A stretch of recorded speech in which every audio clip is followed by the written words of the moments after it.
wisdom, the Prime Minister Vajpayee, I don't know what, but he reinstated the commission in June of 1996. So you had the commission disbanded. Then you saw it being reinstated. Then you saw the evidence again coming before it. Then you saw the report coming by February 1998, by which time, of course, you had the perpetrators were in government. And then you had the first government post 1995, which was the, as Farooq rightly said with so much anger, मैं आपके बिल्कुल सहमत में हूँ कि आपका वादा था 99 में, आपका वादा था 2004 में कि आप श्री कृष्णा आयोग के जो रिकमेंडेशन है वो लागू करेंगे, मगर आज भी प्रोसिक्यूशन नहीं हुए, कुछ भी नहीं हुआ. And the affidavit that the state filed in September 2001 in the Supreme Court is a shocking piece of work. It was so sick. We all had this public hearing again at KC College. Again, there was this outpouring of anger. Then finally, the state promised something. Then Meena did her set of RTIs. We did our set of RTIs on the police force in 2006, 2007. Again, there was a Justice for All and Nyaya Andolan campaign. And every time the police would say, okay, now only 17 or 18 cases we can pick up and we will revive them. I remember Mr. Satish Sani and Mr. Ribeiro telling us that if these cases are not investigated again, you are not going to get justice. They even recommended a set of officers from the force who said they are independent, they can do it. But the government said, was open to give kind of concessions that we'll reopen, but they didn't want them reinvestigated. Because if they got them reinvestigated, then like Gujarat, we might have got some better charge sheets and some convictions. So it's been a very, very sorry story. And I'm sorry, sir, to have to invite you on that note, but Mr. Krishna Prakash. The workshop and public meeting organized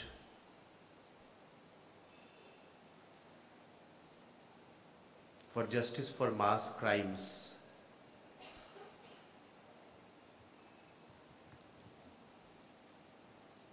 and yesterday I have been asked to come over here that what Mumbai police had done for the implementation of Sri Krishna Commission.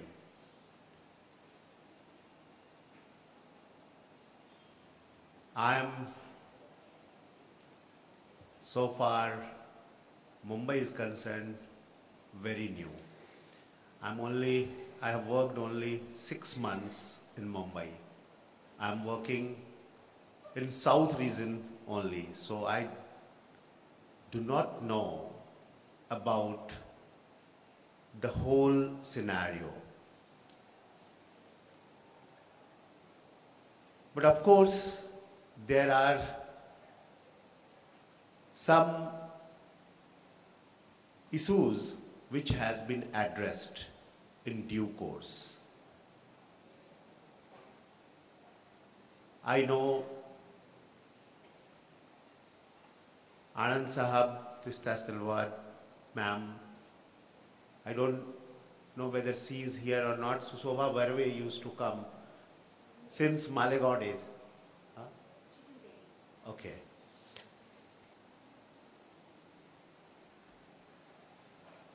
So,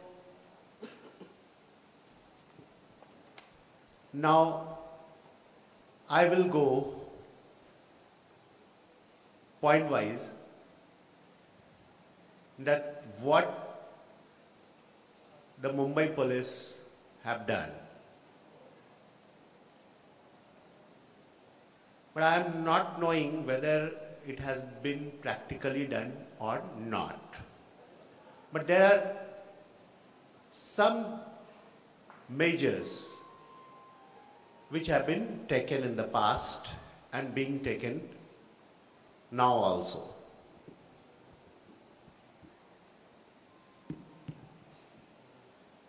एक बात मैं साफ तौर पे बताऊं कि किसी भी जाति, धर्म, भाषा, क्षेत्र इसके आधार पे ही नहीं, पुलिस को और भी ज़्यादा संवेदनशील बनाने की, संवेदनक्षम बनाने की ज़रूरत है। इसमें संदेह नहीं, संदेह की गुंजाइश भी नहीं। हमारी पुलिस फोर्स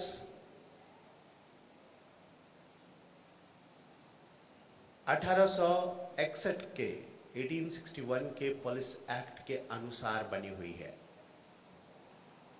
जो अपने कॉलोनियल लेगेसी के साथ, अपनी उस परंपरा के साथ है जो उस जमाने के हमारे हुकूमत करने वाले लोगों ने, औपनिवेशिक शासन व्यवस्था जिनकी थी, उनको जब ऐसा लगा व्यवस्था लाई, वो उसका परिणाम था। उसमें पुलिस को किस तरह से लोक कल्याणकारी राज्य में, पंथ निरपेक्ष राज्य में किस तरह से मोल्ड करना है, इसका कहीं भी उल्लेख नहीं था, न है।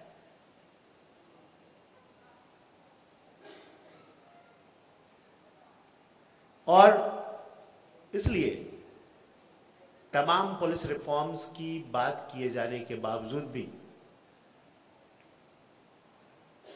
सही मायनों में पुलिस रिफॉर्म्स नहीं के बराबर हुए हैं। That is a fact. जो लोकल लेवल पे जो निर्णय लिए जाते हैं, किए जाते हैं, वो थोड़े समय के लिए होता है, बहुत लंबे समय के लिए होता नहीं है। वो ऑफिसर ओरिएंटेड होता है। जैसे ही ऑफिसर बदल जाता है, the moment officer changes, epicentre changes, the things also change. परिस्थितियां भी बदल जाती है, प्रायोरिटीज भी बदल जाते हैं। इसलिए जब तक एक्ट में बदलाव नहीं आता है, न सिर्फ मुंबई में बल्कि कहीं भी आप पूरी तरह से बदलाव एक्सपेक्ट नहीं कर सकते, पूरी तरह से उसमें परिवर्तन एक्सपेक्ट नहीं कर सकते। समय के अनुसार चेंजेस आए हैं, परिवर्तन आए हैं, ऐसा नहीं है। आपने कई घटनाओं में पुलिस की जो प्रतिक्रिया रही है उसको ऑब्जर्व किया होगा कि it is better than earlier, लेकिन वो बिल्कुल जैसी जरूरत है, in response of the demand, it has not changed.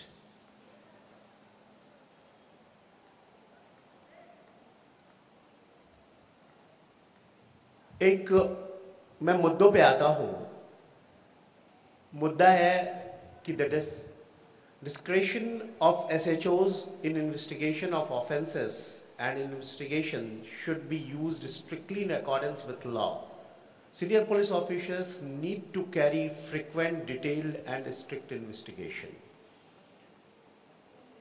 So there are circulars for supervisory officers like ACPs and DCPs that they should revisit the investigations. If the investigations has not reached to its logical conclusion, they must revisit. They are revisiting also, but not all the cases. There are circulars in which they have been asked to take the guidance of the DCP before going for investigation. But still, everyone is preoccupied with so many works in police department. And that's why many a time important issues are not being addressed.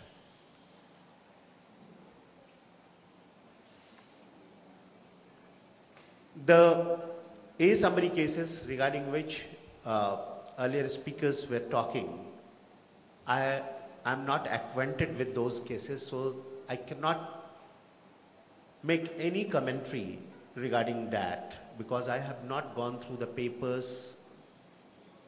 I have not seen the investigation papers, and I have not met with the complainant also. So that's why I cannot make any commentary regarding that. There is lack of professionalism in documentation of police work and methods of investigation. There is no proper education of the investigating officers in techniques of investigation. So, as required, refresher courses imparting training in modern techniques of interrogations are being organized. In Mumbai, presently, our Joint Commissioner of Police and Commissioner of Police both are interested in conducting training sessions, and that's why regularly in every region the trainings are going on for police constabulary, which are at the cutting edge level. So trainings are going on regularly for their physical fitness, their mental fitness, as well as regarding sensitizations. We have started Urdu classes so that they can understand the communities, but all policemen are not being trained with that, but Urdu classes with certain mil specials who intermingles with the common people have been started in South region. And when we were in districts, we have asked for learning of Urdu language so that they have better understanding of the Muslim community. Because without knowing the language, you cannot understand the person, the community.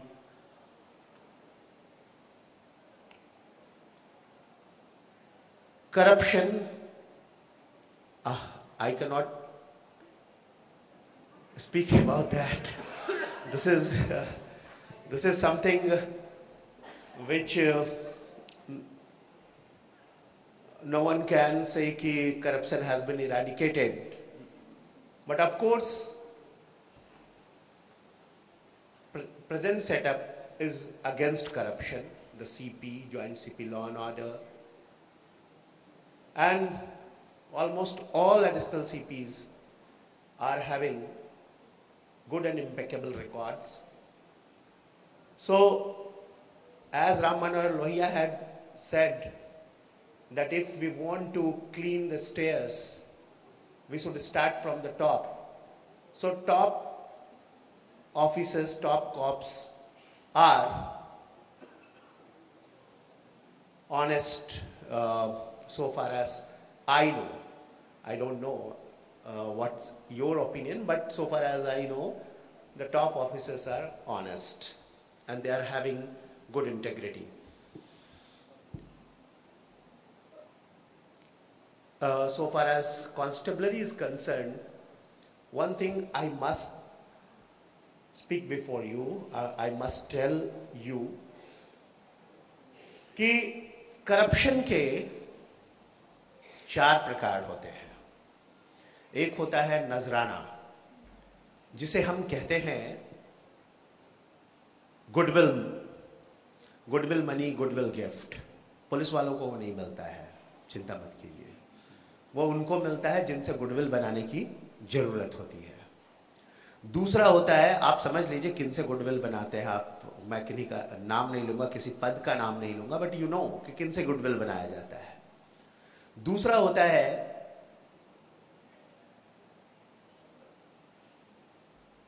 शुक्राना या share money, मतलब आप कोई चीज देते हो, contract देते हो, कोई असाइनमेंट देते हो, तो उसका शेयर आपको मिलता है। तीसरा होता है स्पीड मनी, मेहनताना, जो आप बाबू लोगों से फाइल क्लियर कराने के लिए, आगे बढ़ाने के लिए देते हो, स्पीड मनी। और चौथा होता है, वो होता है जुल्माना या जबराना, एक्सटॉर्शन मनी।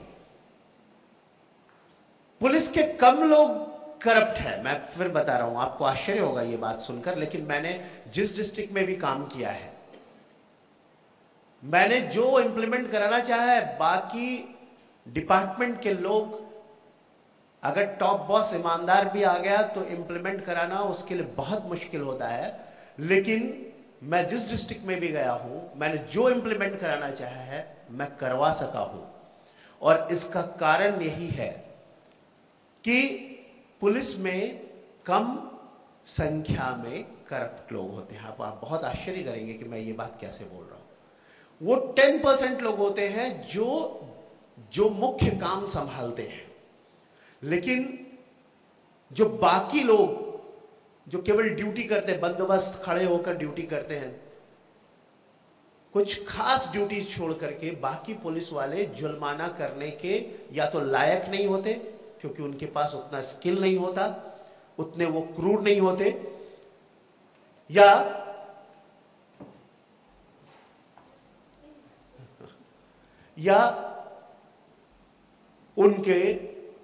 उनको उसकी जानकारी नहीं होती कि किस तरह से किया जाए।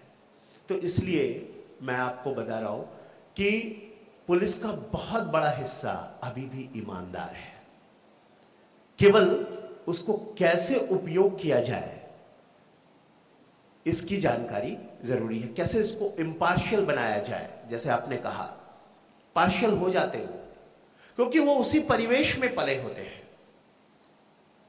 जहां जन्म आदमी लेता है। सबसे पहले वो अपने माता पिता से उसकी मुलाकात होती है, उसके दादा दादी से उसकी मुलाकात होती है, बच्चा बढ़ता है उसके पड़ोसी से, उसके परिवार वालों से उसकी मुलाकात होती है, उससे बड़ा होता है, स्कूल जाता है, वहाँ अपने फ्रेंड, टीचर्स, उससे उसका साबका पड़ता है, और जब और बड़ा होता है तो कॉलेज में जाता है। जब पुलिस विभाग में आता है तो 1 साल की ट्रेनिंग पाता है। 1 साल की ट्रेनिंग और पिछले 18, 20, 25 साल की जो ट्रेनिंग है,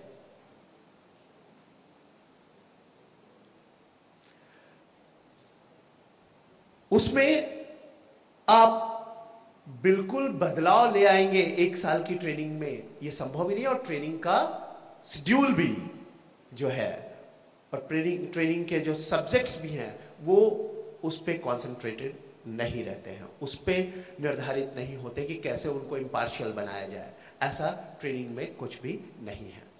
तो इसलिए उनमें परिवर्तन लाना, थोड़ा इम्पार्शियल बनाने के लिए उनको बार बार उनको समझाने की जरूरत है, उनको ट्रेनिंग देने की जरूरत है। Frequent transfer of police officers, इसके लिए एक कानून बना हुआ है, और अब फ्रीक्वेंट ट्रांसफर्स नहीं होते हैं कानून के बाद। और अब तो उसका भी दुरुपयोग कभी कभी होने लगा है। जो डिसिप्लिन होनी चाहिए, वो डिसिप्लिन कई जगह पर खत्म हो जाते हैं, वो मैट में चले जाते हैं, स्टे करवा के लाते हैं अगर आपने कुछ डिसिप्लिनरी एक्शन लिया। एंड समटाइम्स सीनियर ऑफिसर अगर उससे मिले हुए हो तो बोलते हैं देखो मैट में चला जाएगा, कोई फायदा नहीं, we can not take action against that officer. So फिर भी टेन्योर का जो बात कही गई है उसको पूरा किया जा रहा है।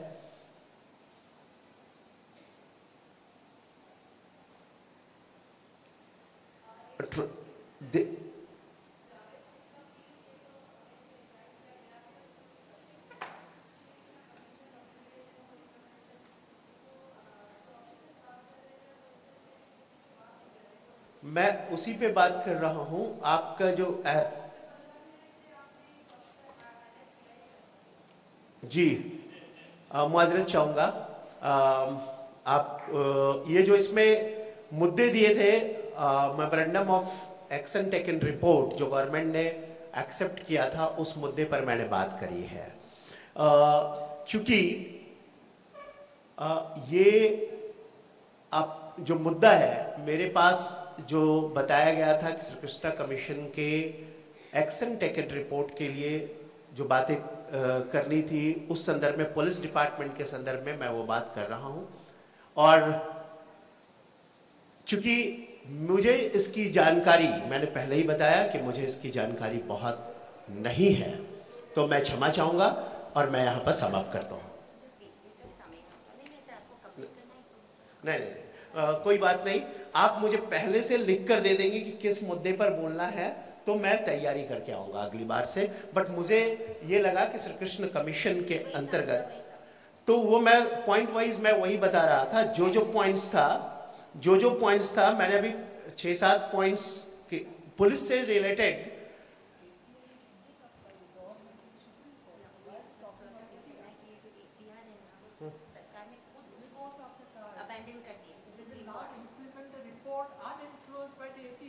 Okay okay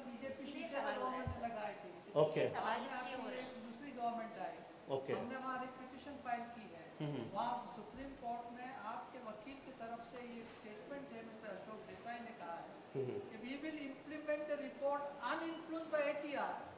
reading really ATR? हाँ नहीं, but I am reading ATR.